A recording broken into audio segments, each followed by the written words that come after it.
not gonna cap with y'all. I do got a bit of a headache, but I gotta give y'all some advice when it comes to this 8th anniversary. It's pretty loaded, and I haven't done a video like this since, I think, the 6th anniversary, whenever we had Shangri-La Frontier and a bunch of other characters. And if you don't know the video I'm referring to, I'm talking about the Grand Summoner's whatever number anniversary survival guide. Now, originally I wasn't gonna do this video, but instead do my usual crossover take video, where I talk about all the crossover units in depth and tell you whether or not you should summon for them or if you should completely skip them. But after looking at this roadmap, I also want to kind of talk about the possibility of Simon eventually releasing, which is the global first character. By the way, we have no idea what he could do, along with the possible series/saga they're talking about at the end of the month. So first and foremost, Crystal Gain. How are we going to do that? Well, since this is the anniversary period and we'll be getting various different updates, I am telling you guys right now, just do what you always do.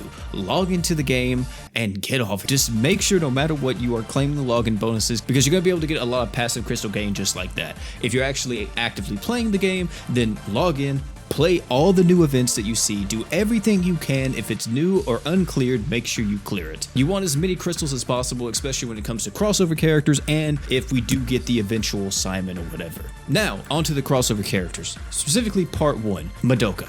Madoka, I refer to her as kind of like this Shiro Emiya type of character. The reason why I refer to her as a Shiro Emiya character is because of her passive. She has one specific passive that says, by default, everybody just gets 30% DR. Doesn't matter if she's above a certain amount of HP, if she's in her super art, it doesn't matter. She just gives everyone on the team 30% DR. On top of this, she also has a revive with that passive, which is kind of just an added bonus. The main thing here is that you have the innate 30% DR, and if you look at the kit gives you a 25% magic res on the art, along with a 12,000 barrier. Very similar to the art of Shiro Emiya that gives you physical res, along with a very beefed up barrier. On top of this as well, she also is able to buff up the team's crit damage, crit rate, be able to cleanse the team, so you're getting kind of like the best of both worlds when it comes to offense and defense. Of course, Madoka isn't perfect though, because she has a lot of stuff in the kit that's a bit lacking. One of the main things that you may notice if you look at the entirety of it is that she really doesn't have any kind of arts generation. The only art gauge that she has is her skill,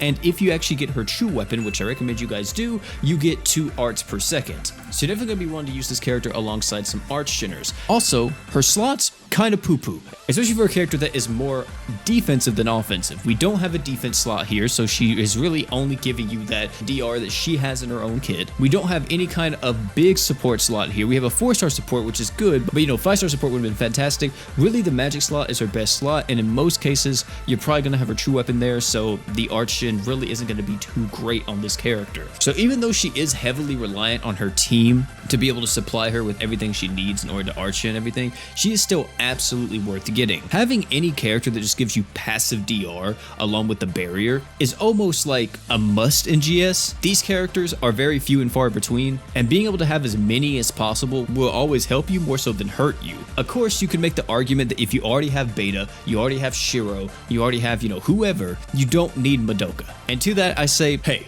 stand your ground, don't let me influence you at all. The main thing I want you guys to know though is that if you are a brand new player and you get Madoka, this is not a character that can just hard carry your account because she lacks arch gen. She needs support characters, and unfortunately that's not going to come till part 2, and we'll be talking about those characters in just a second. Still, a very solid support character for your team, and I would say arguably Madoka would be the best 4th slot character. I always refer to the 4th slot character as the flex unit of the team.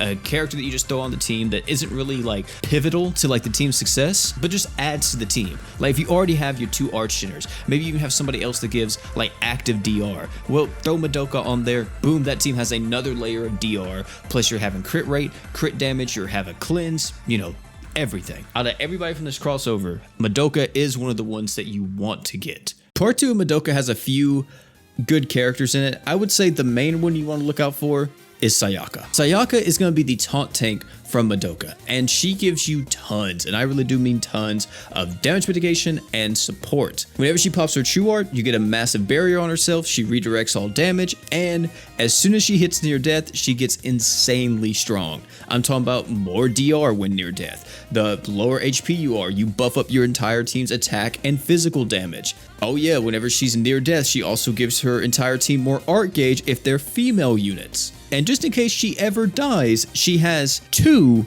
revives. Not to mention, she also has that 4-star heal, which does allow her to run Blessed Necklace, so technically you have 3 revives, possibly more within one given quest. That is very, very good.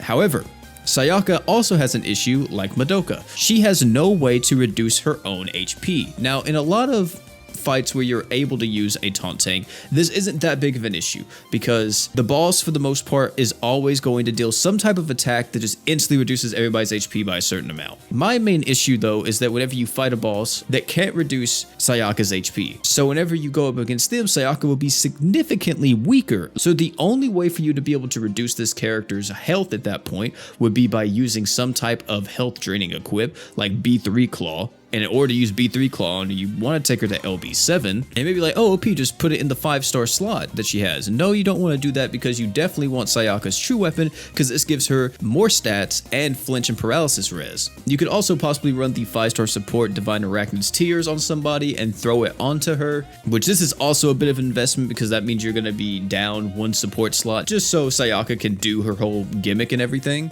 Which some of you guys may say it's worth because of the amount of arch and stuff you get from Sayaka, but of course that's completely up to you if you think that you should do something like that or not. Apart from that one gripe that I have, Sayaka is fantastic. One of the best taunt tanks we have in the game and easily able to compete with other taunt tanks we have right now that are just kind of running this place. You know, Gamagori, Toma, Kirisame, all of them. Sayaka is going to be a great addition and absolutely a great character to your account if you want to pick her up.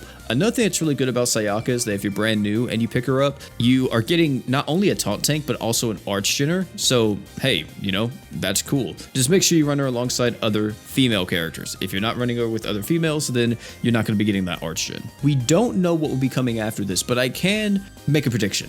The next banner that we'll probably be seeing after these banners will be Charlotte's saga or series. I don't know why they're calling it a series. It's always called a saga, but you know, it is what it is. That means Charlotte will be the first character we'll be seeing from this saga. Unless they do something crazy and they decide to release like multiple parts of the saga at once, I don't think that will happen. So I'm just going to say the only character we'll be seeing is going to be Fiery Platoon leader Charlotte. Charlotte herself is kind of like her original self to an extent, not entirely. She still has the whole like buffing up your own true arts or super art damage, but the main reason you use her is that she has a huge stats up on the true art. You have a super art that's able to give you tons of super crit and deal lots of damage, and finally she has a passive that gives all allies 10 arts for 20 seconds if she's the leader of the party. I would say Charlotte and her initial release in JP was very cool, kind of a fun little unit to mess around with, but now in global, I don't think this kit is going to be doing